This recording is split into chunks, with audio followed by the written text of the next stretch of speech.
నమస్తే మీటీవీ న్యూస్ కి స్వాగతం.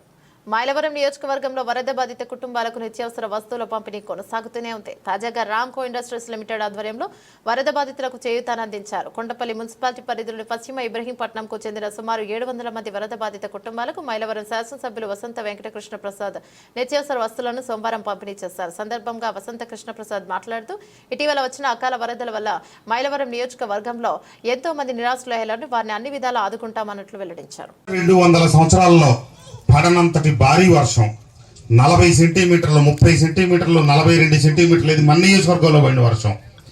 31వ తారీఖు ఉదయం నాకు మన కౌన్సిలర్ గోపాలరావు 7ంటికి వీడియో పెట్టాడు. సార్ మా దగ్గర ఇంతలోతు నీళ్ళు వచ్చినాయి, నా నీళ్ళలో తిరుగుతా నాకు వీడియో పెట్టాడు. ఏంటా అవస్థ ఎంత వచ్చిందని చెప్పి అప్పటికి తెలియదు. రాత్రి అంతా నాకు తెల్లవారులు వర్షం పడతా ఉంది, గోలగోలగా ఉంది.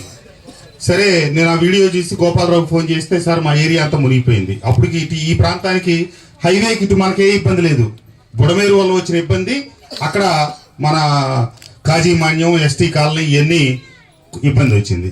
సరే వెళ్ళి నీళ్ళలో తిరగటం, కలెక్టర్ గారిని పిలవటం, మీ ఇద్దరం కలవటం, ఈ లోపల పెద్ద వర్షాలు అవటం. మైలవరంలో ఎప్పుడు చరిత్రలో చూడండి ఊరి నడి రోడ్లో 4 అడుగులు నీళ్లు రావటం, ఆ దేవుడి చెరువు అవన్నీ మొత్తం మునిగిపోవటం, ఆ గొడవలో ఉన్నాం మేము. ఇది జరుగుతూ ఉంది. 31వ తారీఖు పొద్దున అయ్యేటప్పటికి ఈ నీరంతా విజయవాడ వెళ్ళటం, బుడమేరు పొంగటం, ఈ మన కింద ఉన్న గ్రామాలు ఏలప్రోలు కావచ్చు, రాయనపాడు, పైడూరుపాడు ఇవన్నీ మునిగిపోవటం, ఈ నీళ్లు విజయవాడకి వెళ్ళటం, విజయవాడ అంతా డ్యామేజ్ అవటం, ఈ గొడవలో ఉన్నాం.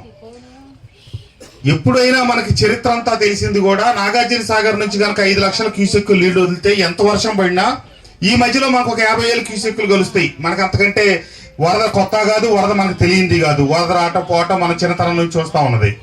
కానీ నాగార్జున సాగర్ దిగువన 6 లక్షల క్యూసెక్కులు రావటం అనేది అసలు చరిత్రలో ఎప్పుడు చూడని పరిస్థితి.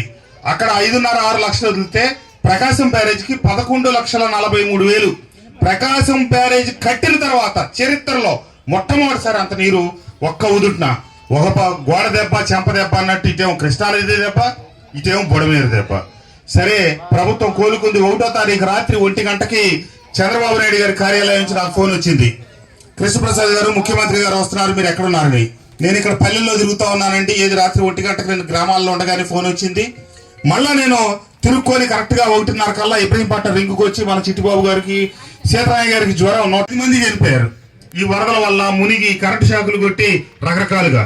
ముఖ్యమంత్రి గారి కార్యాలయానికి పంపిస్తే 48 గంటల్లో తిరగకుండా ఒక్కొక్క కుటుంబానికి 5 లక్షలు చెక్కులు పంపిస్తే వాళ్ళకి పరిహారం ఇవ్వటం జరిగింది.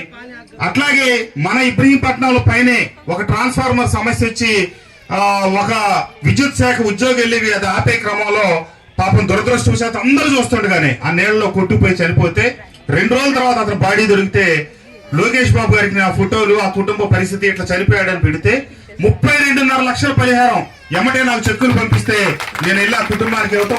అదే కాకుండా చనిపోయిన మృతులకి భార్యకి ఉద్యోగం, ఆ పిల్లలు 2 పిల్లలు, ఒక అబ్బాయి ఒక అమ్మాయి, వాళ్ళు డిగ్రీలు చదివే వరకు కూడా ప్రతి సంవత్సరం ఒక్కొక్క బిడ్డకి 50,000 వంతున ప్రభుత్వం నుంచి సాయం అందిస్తామని చెప్పి ఉత్తర్వులు పంపిస్తే ఇచ్చామన్నమాట. ఈ రకంగా ఈ ప్రకృతి వైపరీత్యంలో ప్రభుత్వం తన వంతు తాను చేయగలిగింది చేశాం. ప్రజాప్రతినిధులందరూ నిద్రపోకుండా కష్టపడి పనిచేశారు. అలాగే చాలా స్వచ్ఛంద సంస్థలు మనకు అండగా నిలబడి ప్రజల కష్టంలో ఉన్నారని చెప్పి ఆదుకుంటా ఉన్నారు.